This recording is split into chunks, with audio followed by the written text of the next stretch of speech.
Good day and welcome to Xuviate Business Agility Daily, where we help leaders reimagine how work gets done.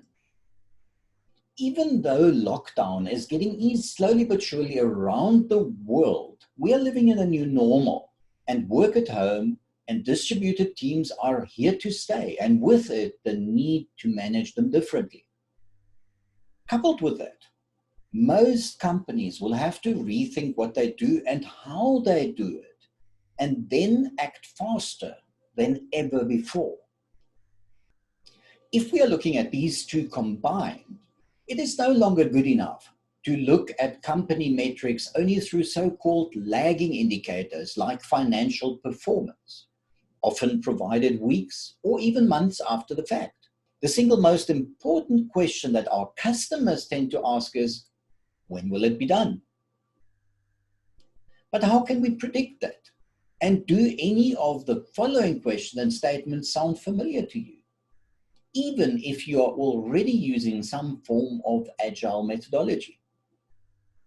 Here we go. Business leadership is realizing that we need our teams to do work faster and be much more agile to change direction if needed. As a team, on the other hand, do you need to start new work before you have the chance to finish old work?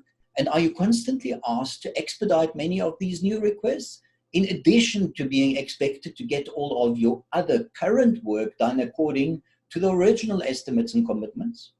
And do you have projects that sit half completed for months because you're waiting on somebody, or because there's always something else that is more important? When things take too long to complete, is management's or your own first response always to work overtime to get the additional work done? I could give many more examples like these, and most teams I know of would vigorously nod their heads. But what if we could see these problems before they happen? What if we could take action to prevent them from happening again or in the first place? And what should we measure? There are myriads of options, and many companies literally spend millions to build BI reporting dashboards. Kanban provides us with very powerful metrics we can use. I'm here especially fond of the work of Daniel Vacanti. He in 2016 published the book Actionable Agile Metrics for Predictability, and recently Kanbanize, our preferred Kanban tool, revamped their analytics module based on Daniel's work. In the next few videos, I will take a look at some of these actionable agile metrics in Daniel's book, and will provide specific examples in Kanbanize to show you how to use and interpret them. But in this video, I will need to take a step back. If your process is unpredictable, the first thing we need to investigate is poor flow.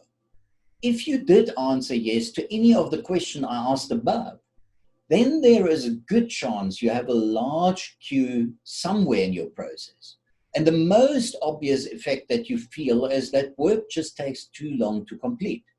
Management of flow, therefore, usually begins by attempting to unstick stuck work. That is where the metrics of flow come in.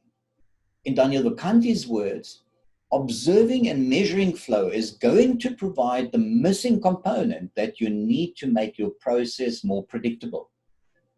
If you can get to a process that has stable, predictable flow, then the act of estimating and planning, the act of making predictions, actually becomes trivial. And the good news is that there are only 3 variables that we need to measure. Let me show you how to define them. So here we've got a Kanban system or service, and there are 2 points. There's a defined entry point with a specific arrival rate, and there's a defined exit point with a departure rate or throughput. And that is already our first variable we are looking at. The time between the entry and exit point, the average time a task takes, is your cycle time, and that is our second variable. And all tasks that are between the entry and exit points, the count of these tasks is called work in progress, and that is our third variable. And those 3 variables in a stable system are related by a formula called Little's Law. The 3 flow metrics data is so easy to capture that you should actually never have to compute one of them. Just go look at the data. And when you do, and they are off the expected mark, they will suggest specific interventions that you can make to get back on track. They are thus leading indicators. One more point. Little's Law itself is concerned with looking backwards over a time period that has completed. It's not about looking forward. Here we do use other tools like Monte Carlo simulations, but we still use the same variables. But enough theory for today. The actionable tip for you is, if this has piqued your interest, do have a look at Daniel's book and at Kanbanize, or even easier, subscribe below and keep a lookout for the next few videos.